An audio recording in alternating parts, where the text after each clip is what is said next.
बहुत बहुत नमस्कार आप सभी को। छोटू की पाठशाला में आप सभी का स्वागत है।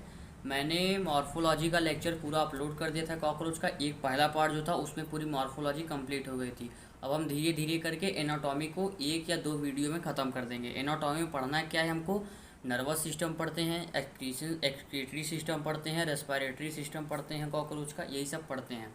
तो एनाटॉमी ऑफ कॉकरोच स्टार्टिंग से देख लेते हैं। पहले एनाटॉमी में हम जब जैसे हमारे में क्या है, बकल कैविटी होती है, फेरिंग्स होती है, ईसोफेगस, स्टमक, इंटेस्टाइन, ये सब आता है ना। वैसे कॉकरोच का देखते हैं एनाटॉमी में। स्टार्टिंग होती है कॉकरोच की फेरिंग से, फिर ईसोफेगस। एक बार तो ये ऑर्डर ही पूछ दिए थे, एक बार एग्जाम में ना ये ऑर्डर ही पूछ दिए थे, इसलिए मैं इसको ऑर्डर वाइज ही लिख के लाया हूँ। सबसे पहले स्टार्टिंग में आपका होता है फेरिंग्स, फिर ईसोफेगस, फिर क्रॉप, फिर गिजार्ड, हिपैटिक सिका। ये क्या है? एक जंक्शन है, दो जंक्शन पाई जाएगी फेरिंग से लेके रेक्टम तक। ऊपर से फेरिंग्स, नीचे आते आते आते आते हम लोग रेक्टम तक आएंगे, तो रेक्टम तक इसमें दो जंक्शन पाए जाएंगे दोनों के बीच में। पहला जंक्शन जो होती है वो होती है हिपैटिक सीके, दूसरा होती है वो होती है मालपीजियन ट्यूब्यूल। अब आते देखते हैं। फेरिंग्स है, ईसोफेगस है, क्रॉफ है, गिजार्ड है, हिपैटिक सीका, ये तो जंक्शन हो गया। फिर मेजेंटेरॉन है जिसे मिड गट भी कहते हैं। मैंने क्या बोला था, ऊपर जो आते हैं ये फोर गट, फिर मिड गट आएगा। मिड गट मतलब बीच में, पीछे वाले भाग को हाइंड गट कहते हैं। जैसे हाइंड विंग्स हमने पढ़ा था ना, फोर विंग्स हाइंड विंग। जो आगे विंग्स पाई जाती थी पहले वो फोर विंग्स होती थी, बाद में जो पाई जाती थी वो हाइंड विंग्स होती थी। तो वैसे ही गिजार्ड तक, फेरिंग्स से लेकर गिजार्ड तक जो पाया जाएगा उसे फोर गट कहेंगे। उसके बाद हिपैटिक सी का ये तो जंक्शन ही हो गया। फिर मिड गट में आपका एक ही है, मेजेंटेरॉन। फिर मेल्पिजियन ट्यूब्यूल एक और जंक्शन आ गया। मतलब सभी गट के बीच में एक एक जंक्शन है। कौन कौन से? फोर गट और मिड गट के बीच में हिपैटिक सी का एक जंक्शन है। अच्छा, मिड गट और हाइंड गट के बीच में मालपीजियन ट्यूब्यूल एक जंक्शन है। अभी मैं आपको फिगर भी दिखा दूंगा एनसीईआरटी का। हाइंड गट में क्या क्या है? Ileum colon rectum, ileum colon rectum, ये आपका हो गया। फेरिंग्स, ईसोफेगस, क्रॉप, कीजॉट, hepatic caeca, mesenteron, Malpighian tubule, ileum colon rectum. आपको एक बार फिगर दिखा के मैं और कंफ्यूजन क्लियर कर देता हूँ। ये रहा फिगर आपका, देख लीजिए ध्यान से। यहाँ फेरिंग्स से स्टार्ट करते हैं, ये रहा फेरिंग्स। अब नीचे की तरफ आते जाइए। फेरिंग्स के बाद ईसोफेगस, नंबर डाल देता हूँ।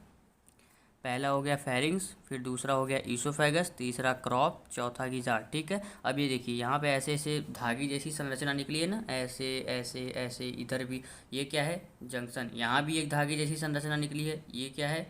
जंक्शन। इस जंक्शन का नाम मालपीजियन ट्यूब्यूल, इस जंक्शन का नाम हिपैटिक सीके। ये जंक्शन हो गया। ये अब इसके ऊपर तक ये फोर गट है, इसके बीच में ये मिड गट है, और बाकी मालपीजियन ट्यूब्यूल के पीछे ये जो है हाइंड गट है। हाइंड गट में क्या क्या? Ileum colon rectum, ileum colon rectum.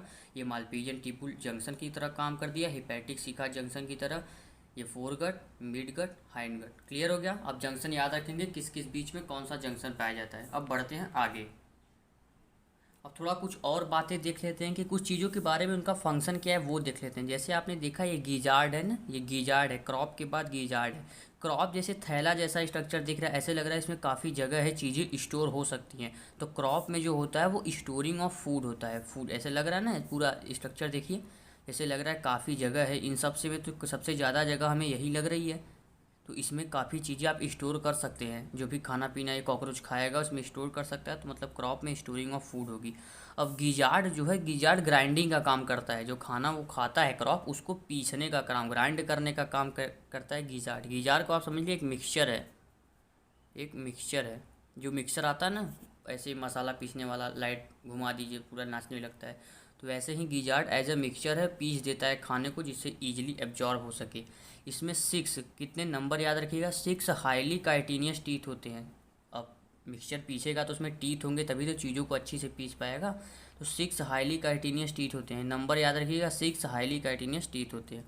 Foregut जो है, entire foregut lined by cuticle. ये पूछ सकते हैं कि फोरगट का कौन सा पार्ट क्यूटिकल से लाइंड होता है, तो इंटायर फोरगट, पूरा का पूरा फोरगट ही क्यूटिकल से लाइंड होता है। ये तो मैंने पहले बता दिया था। हिपैटिक सीका जो है वो जंक्शन बिटवीन, किसके किसके बीच में जंक्शन का काम करती है? फोरगट और मिडगट।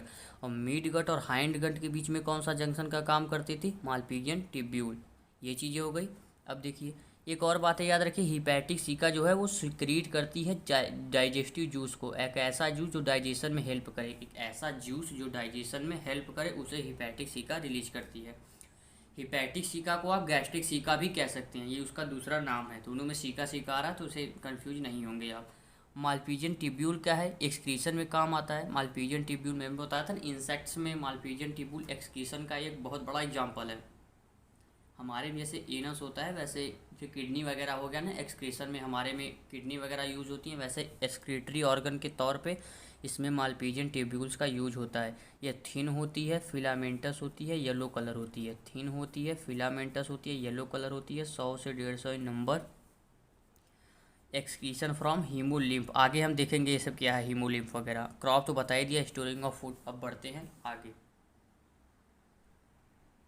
तो एक सिस्टम हम इसमें पढ़ लेंगे, इसमें पढ़ेंगे blood vascular system. Blood vascular system, blood का क्या सिस्टम है कॉकरोच के अंदर। जैसे हमारे अंदर होता है ना, पूरा आर्टरी होती है, वेन्स होती हैं, पूरा हार्ट वगैरह, वैसे ही ब्लड वैस्कुलर सिस्टम में देखेंगे कि ब्लड के लिए क्या सिस्टम नेचर ने बनाई है कॉकरोच में।